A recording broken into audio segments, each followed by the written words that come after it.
Hi, myself Srikant Supriyo, actor.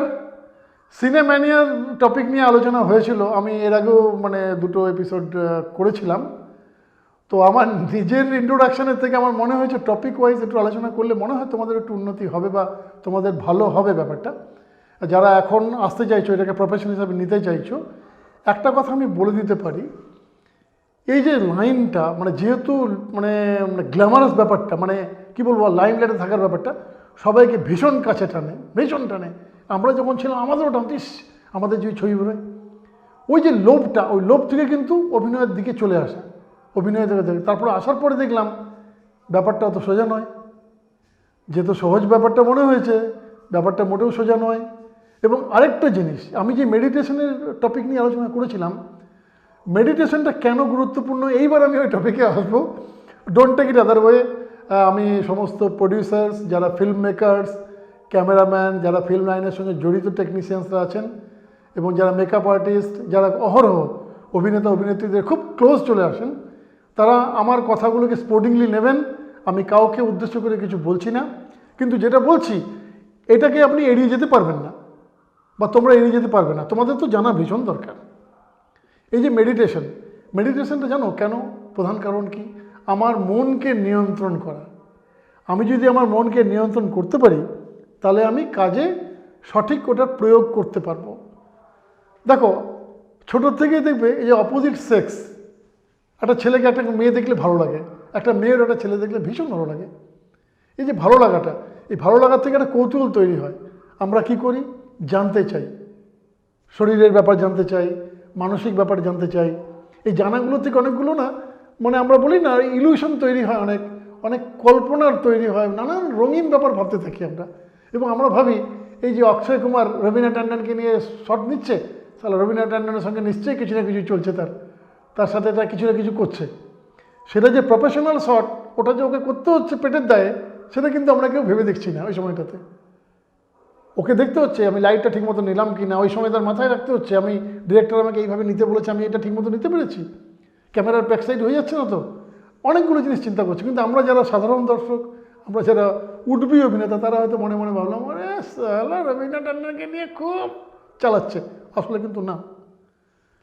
এই যে এবার আমি আসছি টপিকে, অভিনয় জগতে আসার জন্য ইদানিংকালে না, এটা বোধহয় আবহমান কাল ধরেই চলেছে, ইদানিং ব্যাপারটা এক্সপ্লোর করে গেছে বেশি। কেন? ইন্টারনেটের দৌলতে খুব সহজেই আমরা নিষিদ্ধ ব্যাপারগুলোতে চলে যেতে পারছি, দেখে নিচ্ছি খুব কুইক। নিষিদ্ধ ব্যাপারগুলো সেটা মনের মধ্যে একটা জায়গা তৈরি করে ফেলছে। এবং যখনই আমি অভিনয় জগতে এলাম, অপোজিট সেক্স আছে, অপোজিট সেক্সও তারা ভাবছে, ছেলেরা ভাবছে মেয়েদের নিয়ে, মেয়েরাও কিন্তু ভাবছিস ওই ছেলেটাকে যদি পেতাম, এই সিনটা হতো, জড়িয়ে ধরতাম, কি না আনন্দ হতো, তারপরে ওর সঙ্গে ডেটিং করতাম। পরে দেখা গেল ওই ভাবনাগুলি যখনই তারা কাজের জন্য আসছেন, হয়তো প্রথম প্রোডাকশানে কেউ নিল, ডিরেক্টররা কিন্তু সাবধান করে দেয়। তারা কিন্তু বলে কনসেন্ট্রেট করো অন ইওর ক্যারেক্টার, চরিত্রের উপর নিয়ন্ত্রণ করো, নিজের চরিত্র ওইটা নিয়ে থাকো, নিজের কাজ নিয়ে থাকো। এবং প্রোডাকশানে অনেক ভালো মানুষ থাকেন, সবাই খারাপ হন না। প্রোডাকশন ম্যানেজার ধরো, বা তোমার ক্যামেরাম্যান, তারা রিয়েলি তোমাদের গাইড করার লোক, স্ক্রিপ্ট রাইটার, ওনারা কিন্তু তোমাদের সঠিক পথই দেখাবেন, ভুল জায়গা দেখাবেন না। এবং আমি তো একটা জিনিস বলবো, অভিনয়ের সময়তে যতই ক্লোজ সিন হোক, এখন তো চুমু খাওয়াটা কোনো ব্যাপার না। চুমু খাওয়া, বেড সিন, এমন তো অনেক দেখছি। আমি তো রিসেন্ট টাইমস প্রচুর, আমি ফেসবুক খুললে প্রচুর এরকম ক্লিপ আসতে থাকে, ভিডিও ক্লিপ, যে প্রায় পর্নোগ্রাফির দিকে চলে যাচ্ছি আমরা। শুধু খালি কাপড় চোপড় খোলা হচ্ছে না, বাকি সব কিছু হয়ে যাচ্ছে।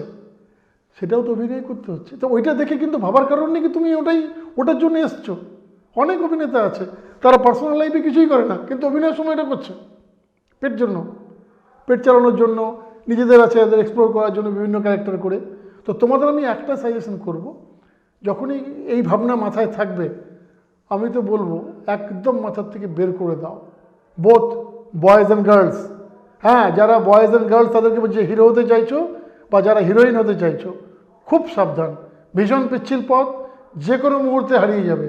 আর একবার চান্স পেয়েছো, আমার মনে হয় না তোমাদের যদি ব্যাপারটা জেনে গেলো, শিডিউল টাইমে তোমরা শুটিং করছো না, শুটিংয়ের টাইমে তোমার কল টাইম তুমি অ্যাভয়েড করছো, দেখা গেলো তোমরা স্পটে নেই, তুমি শুটিং স্পটেই নেই, তো তুমি কি হচ্ছে তোমাকে কাজ দেবে আর কেউ?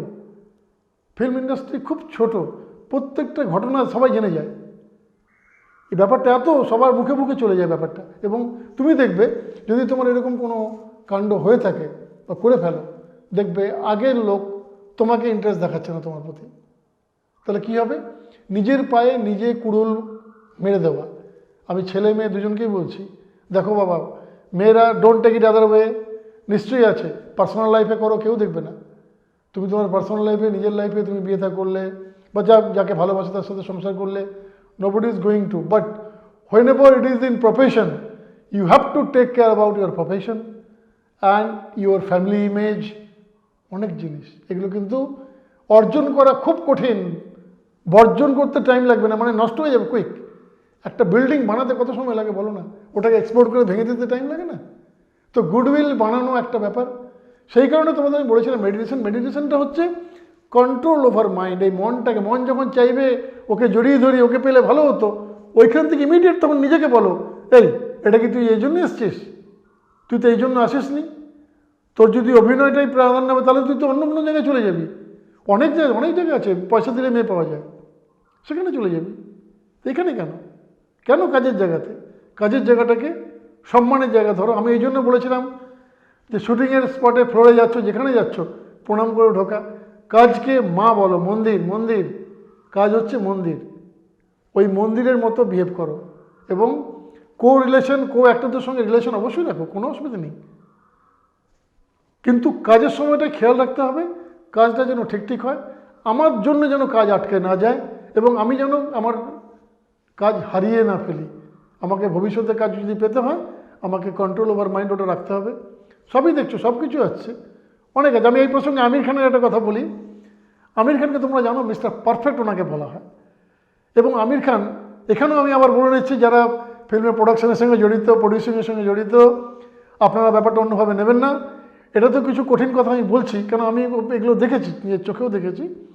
আমির খানের ইউনিটে একটা নিয়ম উনি করে দিয়েছিলেন, সেটা ছিল যে ভাই, যে টেবিলে তুমি স্ক্রিপ্ট লিখবে বা যেখানে তুমি স্ক্রিপ্ট লিখবে সেখানে টেবিলে কিন্তু মদের বোতল, গ্লাস আমি রাখতে দেবো না। ওইটা মন্দিরের মতো করে আসবে। গল্প লেখার জায়গা উনি আলাদা করে দেন, যারা গল্পকার আসেন তারা তার অফিসে, ওদের জন্য আলাদা রুম থাকে এবং ওই রুমে কোনো রকম ফুড স্টাফ কিছু সাপ্লাই হবে না, হয় না। মদের বোতল তো দূরের কথা। বলছে এই ছবি কেন হিট হয় না জানো? মা সরস্বতীকে অবজ্ঞা করি আমরা, এটাও তো সরস্বতীরই দান। তুমি মা সরস্বতীকে অবজ্ঞা করে ওখানে ওই মদের বোতল খাচ্ছি, কোনো মেয়েকে নিয়ে তার সঙ্গে ফুর্তি করছি, ন্যাচারালি ছবি ফ্লপ হয়ে গেছে। আমির খান এটা ভীষণভাবে ওয়াচ করেছে এবং অনেক জায়গায় উনি লক্ষ্য করেছেন, অনেকের উনি অ্যাসিস্ট্যান্ট ডিরেকশনের কাজও করেছেন। ওগুলো দেখার পরে ওনার মনে হয়েছে যে আমাকে এগুলো করলে হবে না, আমি আমার ইউনিট ঢুকতে দেবো না।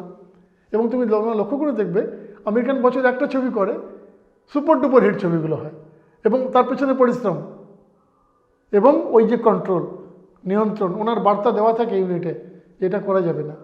তুমি তোমার নিজের লাইফে যাও, যা ইচ্ছা করো, আমার আন্ডারে চলে এলে, আমার সাথে এসে গেছো, তোমাদের লেখার রুম আলাদা, ওখানে মদের বোতল, গ্লাস আমি রাখতে দেবো না। মদ তুমি খাও, হোটেলে যখন পার্টি হবে তুমি খাও, নিজের খাও, আমার অসুবিধা নেই, কিন্তু কাজের জায়গায় আমি এটা করতে দেবো না।